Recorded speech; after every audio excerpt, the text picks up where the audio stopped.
नमस्कार दोस्तों, स्वाध्याय क्लासेस में आपका स्वागत है। जैसा कि आप सभी जान रहे हैं कि अभी समय पूरा पैंडेमिक समय चल रहा है। कोरोना से आज लगभग पूरा देश पीड़ित है। तो कोरोना किस कारण से फैल रहा है, क्या लापरवाही है जो हम लोग कर रहे हैं जिस कारण से कोरोना अभी फैल रहा है। तो हमें कुछ एहतियात बरतने होंगे, जैसे कि सरकार भी वही चीज़ बोल रही है कि घर में रहिए, बाहर ना निकलिए, घर में रहेंगे सुरक्षित रहेंगे, है ना।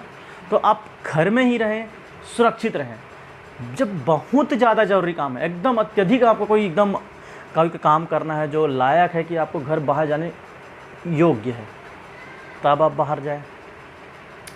ऐसा नहीं कि घूमने निकल गए, घूमने उमने नहीं जाना है भाई, ठीक। और सबसे मेन चीज़, अगर आप बाहर निकल रहे हैं तो मास्क लगा के जाए। कोशिश करें कि 2 मास्क लगाएं, 1 हो या 2, कोशिश करो कि 2 N95 मास्क जो मार्केट में अवेलेबल है, ठीक।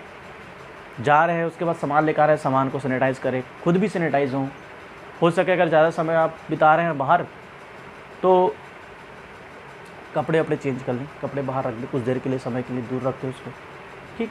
ये कुछ उपाय जो हम लोग करते हैं घर में नॉर्मली।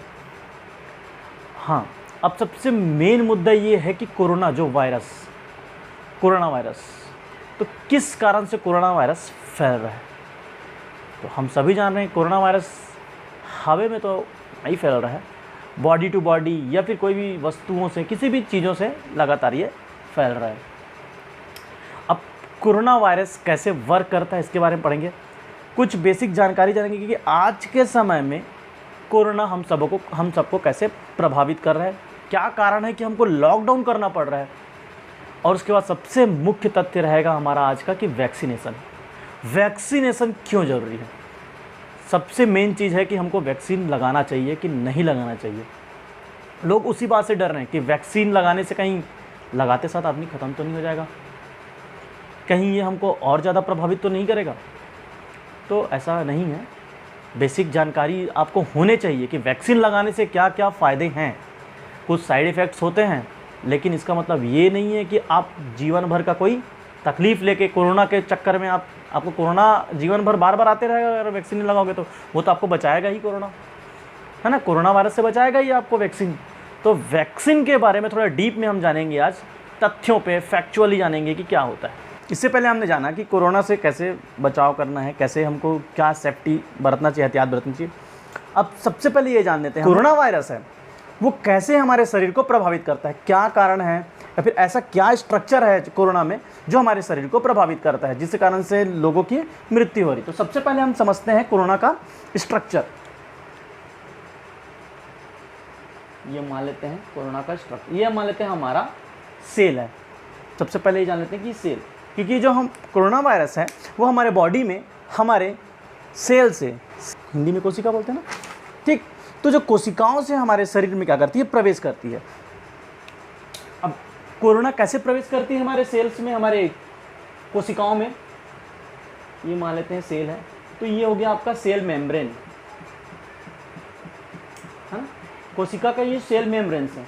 और वहाँ पे कुछ गेट होते हैं, बहुत कम जो रहते हैं वहाँ पे गेट पाए जाते हैं। हमारे सेल्स में बहुत कम गेट पाए जाते हैं, जिससे बड़ी चीज़ें अंदर, बाकी जो झिल्ली नुमा रहता है जहाँ से कोरोना वायरस अंदर नहीं घुस सकता। तो ये कुछ गेट्स होते हैं, इन्हीं गेट से क्या है, कोरोना वायरस आपके शरीर के अंदर, शरीर में आपके कोशिका के अंदर क्या करेगा, प्रवेश करेगा। तो उसे हम क्या कहते हैं, इसको कहते हैं एस रिसेप्टर। ये आपके बॉडी के सेल्स में, इसको मान लो आपका सेल है, तो ये जो इसको कहते हैं एस रिसेप्टर, ठीक। ये एस रिसेप्टर के माध्यम से आपके शरीर में, आपके सेल में या फिर आपके कोशिका में वो क्या करेगा, प्रवेश करेगा। तो इसमें प्रवेश करने से रोकना है, और इसमें कौन सा पार्ट प्रवेश करेगा ये जानना जरूरी है। तो इसके लिए हम पहले समझते हैं कोरोना वायरस का स्ट्रक्चर, ठीक। ये तो आपका हो गया सेल, बॉडी का सेल, ठीक। अब कोरोना का स्ट्रक्चर देखते हैं। ये है कोरोना। भाई देख, मैं हरा तो नहीं बना सकता, लेकिन आपको समझना होगा कि ये ग्रीन कलर का है, ठीक। कोरोना का मतलब ये होता है ताज, ये जो बन रहा है ना, ताज टाइप से बना रहा हूँ, देख रहे होगे ऊपर में, कोरोना का मतलब होता है ताज, क्राउन, ये दिख रहा है, ठीक। ये सबसे मेन पार्ट होता है आपका, यही हमारे शरीर को सबसे ज़्यादा प्रभावित करता है, जो ताज वाला पार्ट है, यानी कि ये प्रोटीन है। ये क्या है? एक प्रकार से वायरस में पाए जाने वाला एक प्रकार का ये प्रोटीन है, जिसे हम स्पाइक प्रोटीन कहते हैं। क्या कहते हैं? Spike protein. यही प्रोटीन जो मैं आपको बताया था कुछ देर पहले, ये जो सेल मेम्ब्रेन है, सेल मेम्ब्रेन के अंदर में, सेल मेम्ब्रेन में कुछ गेट्स पाए जाते हैं। इसी गेट्स में क्या जाके क्या करता है? अंदर प्रवेश करता है, यहीं से एंट्री करता है। तो इसी को रोकना है, इसको स्पाइक प्रोटीन ही जाके, ये जो स्पाइक प्रोटीन है, ये वाला जो स्पाइक प्रोटीन है, यहाँ जाके आपका यहीं से एंट्री करता है, सेल मेम्ब्रेन के से अंदर नहीं घुस पाता है। तो हमारे शरीर में इसको जाने से, इस पार्ट में जाने से रोकने के लिए हमें क्या करना चाहिए? यानी कि हम तो कुछ कर नहीं सकते, जो करेगा वैक्सीन करेगा, या फिर हमारे बॉडी को, या जाने से नहीं रोक पा रहे तो बॉडी को ऐसा बनाए कि इसमें जाने से या रोके, ठीक। तो ये हो गया आपका स्पाइक प्रोटीन। अब ऐसा नहीं कि बॉडी में एक कोरोना है, बहुत सारे, एक ही कोरोना वायरस होता तो ज़्यादा प्रभावित नहीं करता, लेकिन इसका सबसे बड़ा यानी कि क्या बोल सकते हैं हार्मफुल चीज़ ये है कि आपके पूरे बॉडी में धीरे धीरे क्या होता है? फैलने लगता है, धीरे धीरे अपने साथ और भी बहुत सारे कोरोना वायरस का क्या करने लगते हैं? विकास करने लगते हैं, बहुत सारे कोरोना वायरस का निर्माण करने लगते हैं, जिसके कारण से आदमी बहुत ज़्यादा इफेक्टिव होने लगता है। जिस कारण से हम बात करते हैं तो बोलते हैं ना, हम बात करें तो हमारे थूक के कण में भी क्या हो रहा है? कोरोना वायरस का इन्फेक्शन है, सामने जा रहा है, किसी बॉडी बात कर रहे हैं, किसी को छू दे रहे हैं हम लोग, तो वहाँ से भी क्या हो जा रहा है? वहाँ पे वायरस जाके बैठ जा रहा है। तो वो किस कारण से हो रहा है? क्योंकि वो करोड़ों सेल, हमारे बॉडी में 37 लाख करोड़ सेल्स हैं, तो उन सेल्स में अगर प्रवेश कर दिया है, कर चुका है, तो उसको हम लोग कहीं पे टच कर रहे हैं, किसी वस्तु को कहीं पे रख रहे हैं, किसी भी चीज़ को छू रहे हैं, तो वो वायरस वहाँ पे जाके क्या हो जा रहा है? रुक जा रहा है या बैठ जा रहा है, जिसके कारण से क्या हो रहा है? मेन टू मेन या फिर वस्तु से, किसी भी चीज़ से क्या हो रहा है? कोरोना वायरस फैल रहा है, ठीक।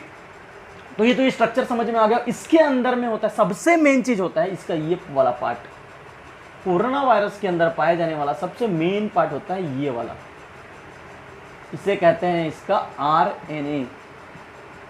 आरएनए हमारे बॉडी, हमारा इंसान का या फिर किसी भी मनुष्य का बॉडी का निर्माण होता है डीएनए से। हम भी किसी भी, ये जैसे कि सेल है आपका, सेल के बीच में पाया जाता है केंद्रक, इसको बोल दो केंद्रक। केंद्रक के अंदर क्या उपस्थित होता है? आपका डीएनए, ठीक है ना, डीएनए उपस्थित होता है। तो वैसे ही जो ये वाला वायरस जो है कोरोना वायरस, उसके अंदर आरएनए उपस्थित होता है। डीएनए में क्या होता है? डबल हेलिक्स होता है, ये आप जान रहे होगे, डबल हेलिक्स, ये डबल हेलिक्स रहता है डीएनए। वहीं जो आरएनए है ये कैसा होता है? सिंगल हेलिक्स, सिंगल हेलिक्स होता है ये, मतलब सिंगल ही ये क्या होता है? निर्माण करता है। इसको बोल देंगे हम लोग RNA, ribonucleic acid deoxy ribonucleic acid, DNA. RNA का होता है राइबोन्यूक्लिक एसिड, ठीक। ये है आरएनए, इसको याद रखना है। ये सबसे मेन चीज है कि उसका स्ट्रक्चर कैसा है? आरएनए, ठीक।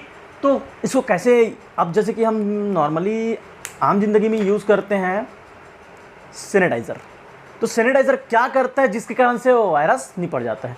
तो जो उसमें कुछ अल्कोहल या फिर कुछ जो मात्रा में जो रहता है, वो क्या करता है? जो बॉडी का ये वाला पार्ट, ये वाले पार्ट को तोड़ देता है। जैसे कि हम यहाँ से मान लो ये आपका सैनिटाइजर है, यहाँ स्प्रे किए, तो वो क्या होता है? जहाँ स्प्रे होता है तो वो वाले पार्ट को क्या करता है? ये तोड़ देता है। ये वाले पार्ट को तोड़ा तो फिर ये जो आरएनए वाला पार्ट है ये क्या हो जाए? टूट के बाहर निकल जाता है, ये वाला पार्ट खत्म हो जाता है। सबसे मेन और सबसे हानिकारक जगह ये होता है, ये इसका आरएनए वाला पार्ट। तो इसी वाले पार्ट को क्या कर देता है? तोड़ देता है यहाँ से, इसके जो मेन जो वाला पार्ट रहता है ना, जो सरफेस, उसको तोड़ देता है। ये वाला पार्ट ऑटोमेटिक बाहर जाता है और ये क्या हो जाता है? ये वायरस निष्क्रिय हो जाता है। निष्क्रिय कहने का मतलब अभी एक्टिव ही नहीं है, मृत हो चुका है, जिंदा नहीं है, ठीक।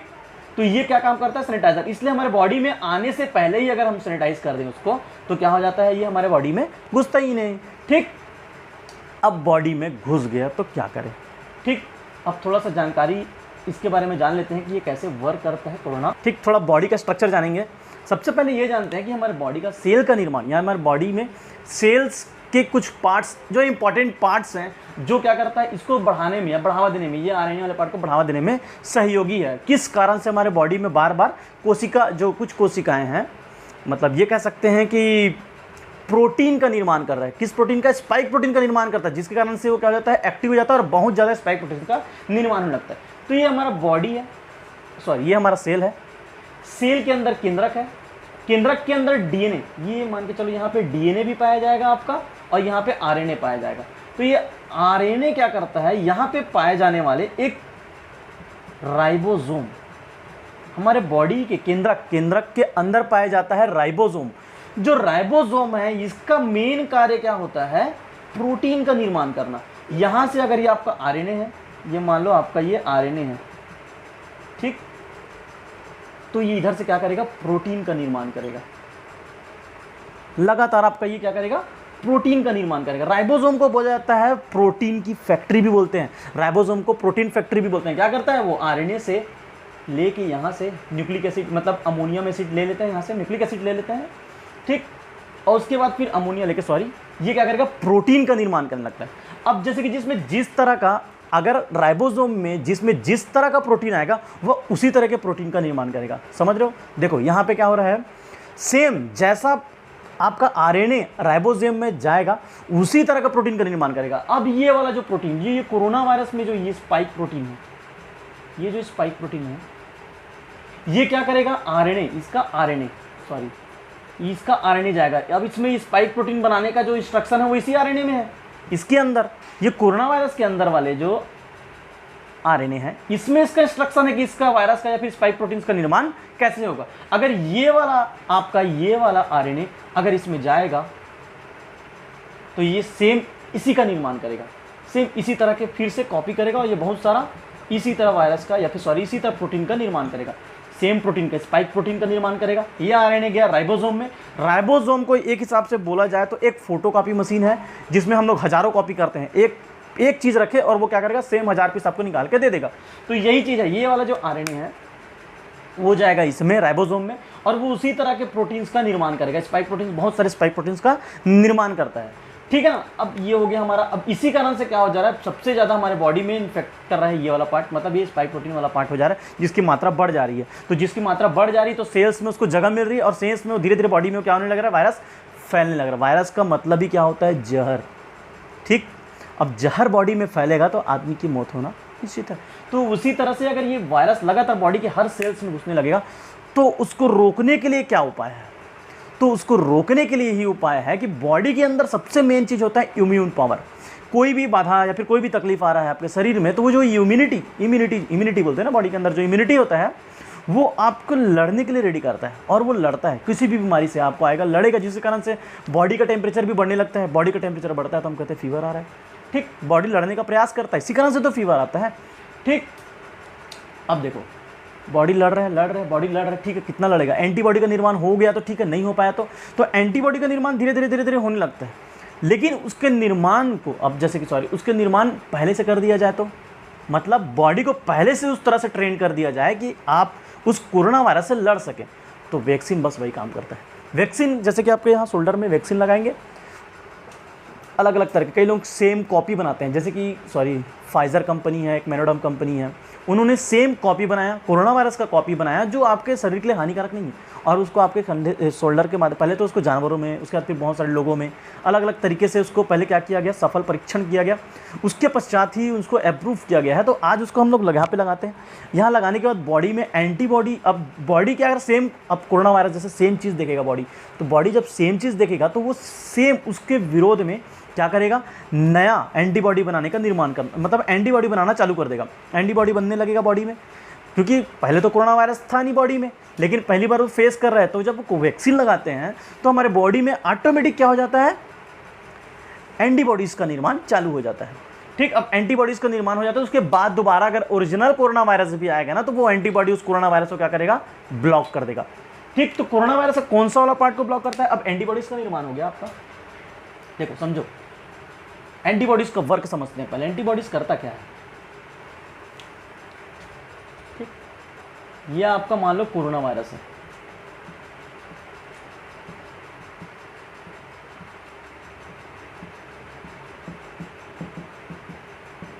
ठीक। तो ये वाला पार्ट है, ये वाला पार्ट है जो स्पाइक प्रोटीन, तो ये वाला जो स्पाइक प्रोटीन है अब इसमें ब्लॉक करना है। उसको ब्लॉक करना है किसमें आने से, शरीर में घुसने से, शरीर के सेल में घुसने से उसको ब्लॉक करना। तो जब हमारे बॉडी में इम्यून सिस्टम जब ये सब चीज़ों को देखता है तो एंटीबॉडी का निर्माण करता है। तो जो ये एंटीबॉडीज होते हैं वो क्या करता है, इस क्षेत्र को ब्लॉक कर देगा, वो ये इस क्षेत्र को ब्लॉक कर देगा। आपका ये वाला जो पार्ट है ना, ये वाला पार्ट ब्लॉक हो जाएगा, ये ब्लॉक हो जाएगा। और जब ये कोरोना वायरस का जब ये वाला पार्ट ही ब्लॉक हो जाएगा तो फिर क्या होगा, वो आपके सेल्स में घुसेगा, सेल्स में नहीं घुसेगा, ब्लॉक कर दिया, बॉडी उसको अंदर आने से ही रोक दिया। और कुछ वर्क ऐसा करेगा कि ये वाला पार्ट को वो फाड़ देगा। ठीक, अब ये वाला पार्ट फटा तो अंदर में क्या बसा है, ये आपका आरएनए अंदर में है, आरएनए। ठीक, तो ये आरएनए क्या हो जाएगा, फटेगा, जहाँ जगह जगह से फाड़ दिए तो समझो जगह जगह से क्या हो जाएगा, निकल जाएगा, यानी कि ये क्या हो जाएगा, डीएक्टिवेट हो जाएगा।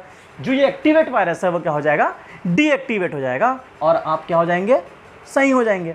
तो मेन इसका काम होता है वैक्सीन का कि हमको सेव करना, बॉडी में एंटीबॉडीज़ का निर्माण करना। ठीक, ऐसा नहीं कि जाके वायरस को वो मार देगा, वायरस को मारता नहीं है, वो तैयार करता है शरीर को उस वायरस के आने के बाद भी हम उससे लड़ सकें और बॉडी को सक्षम बनाएं। ठीक, तो आपको वैक्सीन लगाना ज़रूरी है। देखो हमारे यहाँ इंडिया में तो अभी कोवैक्सीन और कोविशील्ड लग रहा है। कोवैक्सीन और कोविशील्ड का निर्माण यही जो एक्टिव जो कोरोना वायरस जो थे बॉडी में, उसको डीएक्टिवेट करके बनाया गया है। मतलब निष्क्रिय कोरोना वायरस से बनाया गया है। यानी कि शरीर को बस लालच दे दी जाता है, हाँ बेटा तेरे अंदर कोरोना वायरस आ गया है, लेकिन वो कोरोना वायरस नहीं है, वो उसका कॉपी है, वो एक निष्क्रिय वायरस है जो आपके शरीर में घुस चुका है। हाँ, लेकिन बॉडी को लग रहा है कि ओरिजिनल घुसा है, घुसा निकली है, लेकिन बॉडी को लग रहा है कि ओरिजिनल घुसा है, और फिर उसका क्या करेगा, एंटीबॉडीज़ का निर्माण करेगा और आपका बॉडी क्या हो जाएगा, सक्षम हो जाएगा। तो मतलब ये जानना जरूरी है कि कुछ लोग डर रहे हैं कि कहीं वैक्सीन से डेथ हो जाए। कुछ साइड इफ़ेक्ट्स होते हैं, कुछ होते ज़्यादा नहीं, 2 दिन, एक दिन फीवर आएगा, 2 दिन फीवर आएगा। ठीक, कुछ थोड़े थोड़े साइड इफ़ेक्ट्स होते हैं। ठीक, तो हमको वैक्सीन लगाना ज़रूरी है, डरना नहीं है उससे, वैक्सीन लगाना है, चाहे कोविशील्ड हो चाहे कोवैक्सीन हो। अब तो स्पुतनिक भी आ चुके हैं हमारे यहाँ भारत में। ठीक, तो 3 लग रहा है, 3 टाइप के मतलब वो लगने वाले हैं वैक्सीन सब इंडिया में। ठीक, तो जाइए वैक्सीन लगवाइए। अब तो 1 तारीख के बाद से फिर 18 से अधिक उम्र वाले भी लगा रहे हैं, को लगने का मतलब मंजूरी मिल चुका है। 45 साल के से अधिक उम्र वाले को लग रहा है। गवर्नमेंट जो डॉक्टर्स जो हैं या फिर जो डॉक्टर्स जो हैं उनको पहले से ही वैक्सीन के लिए अनुमति दी जा चुकी है। तो एक ही तरीका है वायरस के लहर से बचने का कि हम क्या करें, वैक्सीन लगवाएं और कोशिश करें कि घर में ही रहें। लॉकडाउन ज़िंदगी भर के लिए लॉकडाउन लगा के नहीं रखा जा सकता। लॉकडाउन एक परमानेंट उपाय नहीं है किसी भी देश के लिए। लॉकडाउन सबसे वर्स्ट उपाय है, मतलब देश की इकोनॉमी को सीधा चरमरा देता है। ठीक, आज देश की स्थिति में, इकोनॉमी की स्थिति में गिरावट आ रहा है लगातार। तो लॉकडाउन थोड़ा सा लास्ट उपाय है। हमारे कुछ दिन पहले प्रधानमंत्री जी ने भी कहा, पीएम ने, कि लॉकडाउन हमारा अंतिम उपाय होना चाहिए। ठीक, तो खुद से हमको सेल्फ घर में रहकर क्या करना है, ऐसा प्रयास करना है कि आप कोरोना वायरस से बचे रहें और कोशिश करें कि कुछ मदद करें, लोगों की हेल्प करें, जो लायक नहीं, जो सक्षम नहीं, उनकी सहायता करने का प्रयास करें। ठीक, धन्यवाद। स्वाध्याय क्लासेस में अगर अगला नेक्स्ट करंट अफेयर्स हम देखेंगे। अभी कोरोना वायरस के वैक्सीन के बारे में हमने जाना है। ठीक, धन्यवाद।